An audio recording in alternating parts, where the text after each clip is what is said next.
And I remember one of his lessons, he referenced Star Trek, and I believe it had to do with anxiety, like the spiritual principle, do not be anxious. And I believe, you'll know better than me, but I think the way he described it, there was an episode of Star Trek where they ran into like an anxiety wall, and I don't know who said it, might have been Spock, lower the anxiety wall. Like they were trying to rescue people on the other side, and they were separated by this wall of anxiety. And I thought, there's probably a lot of wisdom in this show. I do need to start watching it.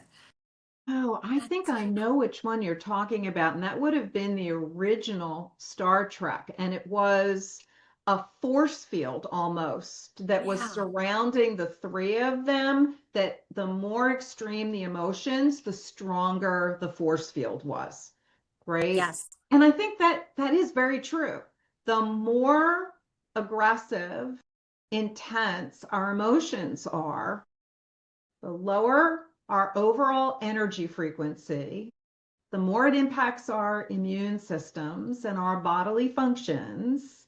So Yeah. everything is able to be related back to energy to me.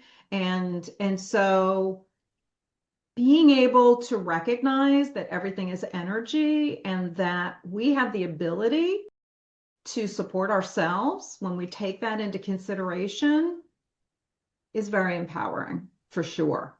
Yeah, it absolutely is. And I'll just say, as someone who had panic and anxiety disorder years ago, I won't go into that story here, but it was a person who called herself a remote viewer, basically a psychic, who used spiritual energy Uh-huh. to heal me. And I do share that story in my book. So I totally, when I was in that class, that 4T class, and that lesson referenced that episode, I'm like, oh my gosh, I can totally relate to this. And it's never come back. I mean, I'm going back to like 1998. It's been gone.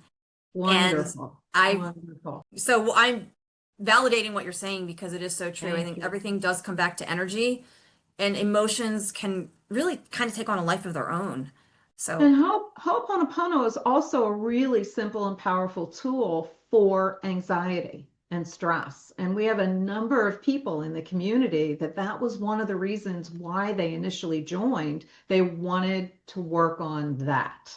mhm. One person has anxiety to the point that it was impossible for them to continue working as a Oh, professional, right? yeah. And it's so many years later, she's retired at this time, and then another person, also a professional, was dealing with a lot of fear and anxiety. And they have found that this has been a very powerful tool to assist them with that. But they stay in the community because it's such a lovely group of people, very loving. We call our members heart healers.